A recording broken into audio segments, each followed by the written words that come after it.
I've been very impressed at the ability of Credit Pulse to identify problem areas, sectors, industries, and companies across the landscape. This can be very helpful for businesses of all sizes to prepare for pressures that might come from a supplier defaulting or a customer having difficulty paying. Hey everyone, welcome back to another episode of Decimal Point Analytics Unplugged. Throughout this podcast series, we've explored various trending subjects, including ESG, finance, tech, and HR. However, today's discussion brings our attention to a topic that's increasingly worrisome for small businesses in the US. We'll be exploring the specific challenges faced by these enterprises, aiming to unravel the complexities and implications for their future in the business landscape. I am your host, Supriya Praveen, and today we'll be discussing a topic that's crucial in today's investing landscape: current rising interest rates in US and their impact on small businesses. With me to explore this topic, we have a special guest, David Riedel, from the financial sector to shed light on the interest rate environment in the United States and its impact on businesses. David is a strategic sales consultant at Decimal Point Analytics. Welcome, David. How are you doing today? Very well. Thank you for having me. To start off, could you tell our listeners a bit about yourself and your role at DPA?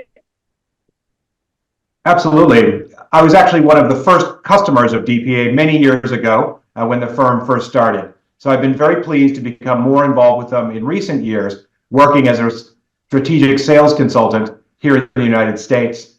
I've been working with my contacts on Wall Street and Main Street and all across the country, helping them with their data challenges in an increasingly complex and volatile data environment. That's very interesting. Great to have you with us as a client and as a consultant. Now let's discuss the current interest rate environment in the United States. Can you provide our audience with a brief overview and explain why it's becoming a concern for businesses? Absolutely. As we saw all across the world, interest rates stayed very low for a very long time after the global financial crisis in 2008, 2009. We had periods of nearly zero interest rates for many, many years. And of course, businesses got used to that availability of very cheap money. In recent years, there's been some turmoil in the markets, driven partly by inflation, but also by other issues with liquidity, which have driven up interest rates quite dramatically here in the US and around the world. And here in the US, this led to some bank failures and other issues with Silicon Valley Bank and other challenged banks, which has resulted in much higher financing costs for businesses of all sizes. That makes sense. So how are rising interest rates impacting the financial health of US businesses, particularly smaller and medium-sized enterprises? It's really been fascinating to see in the last couple of years, households and businesses that have never had to deal with higher interest rates have had to get used to higher costs of borrowing. Everyone from individual households with their mortgage rates, credit card rates, and car loan rates all going up, to small businesses that are looking to expand and grow. They're facing rising challenges with getting access to liquidity, and then the rising financing costs are making it more expensive, which really cuts into the bottom line. A lot of these businesses work in very thin margins, so an increase in financing costs can really damage their ability to grow. Given these challenges, what are some strategies that US companies can employ to navigate the current financial environment and mitigate the risks of rising interest rates and potential default? A couple of things. First of all, they really have to watch their internal expenses. If they can use technology and new data technologies such as artificial intelligence and machine learning, perhaps some of the new GPT models, to improve their margins, that's a critical way for them to have additional capability to pay for costs. Also, if they have the ability to monitor the health of their customers and their partners, they'll be able to use that data to better plan and diversify away from any problem situations. If they become aware that one of their suppliers or customers is having financial problems, that can help them plan and diversify away from that problem customer or supplier. That's a good solution. Speaking of solutions, can you tell us how Credit Pulse by DPA can be beneficial to investors in this scenario? I've been very impressed at the ability of Credit Pulse to identify problem areas, sectors, industries, and companies across the landscape. This can be very helpful for businesses of all sizes to prepare for pressures that might come from a supplier defaulting or a customer having difficulty paying. I found that businesses are able to use a tool like Credit Pulse to really monitor their customers and their suppliers in a very comprehensive way.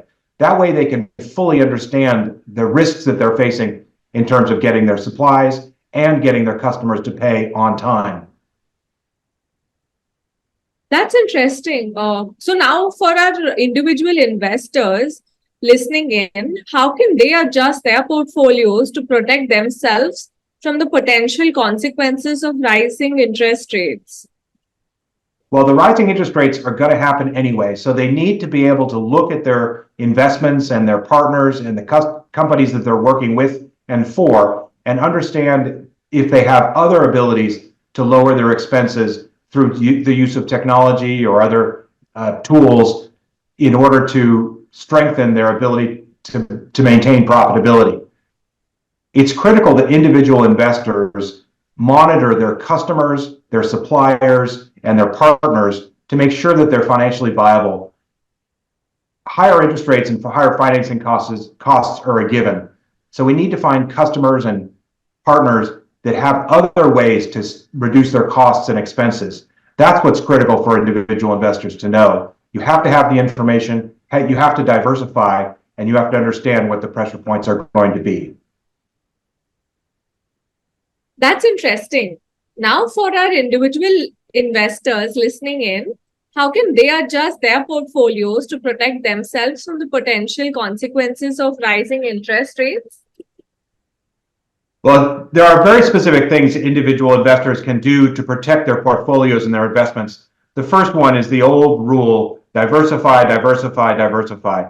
You really have to have a wide range of exposures during difficult market conditions like this. The second one is really get to know your customers, your investments, your suppliers, and your partners to understand if they have the capability to absorb these higher interest rates.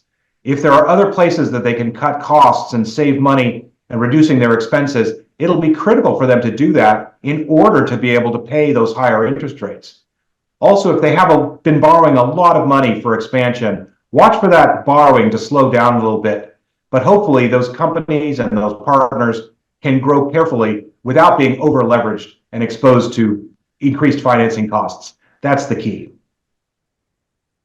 Thank you, David, for sharing your valuable insights on the current interest rate environment and offering practical strategies for both businesses and investors. We appreciate having you on Decimal Point Analytics Unplugged. Great. Thank you very much for having me. To our listeners, thank you for tuning in to Decimal Point Analytics Unplugged. Stay tuned for more interesting discussions on the latest trends in business and finance. Thank you. This is Supriya signing off.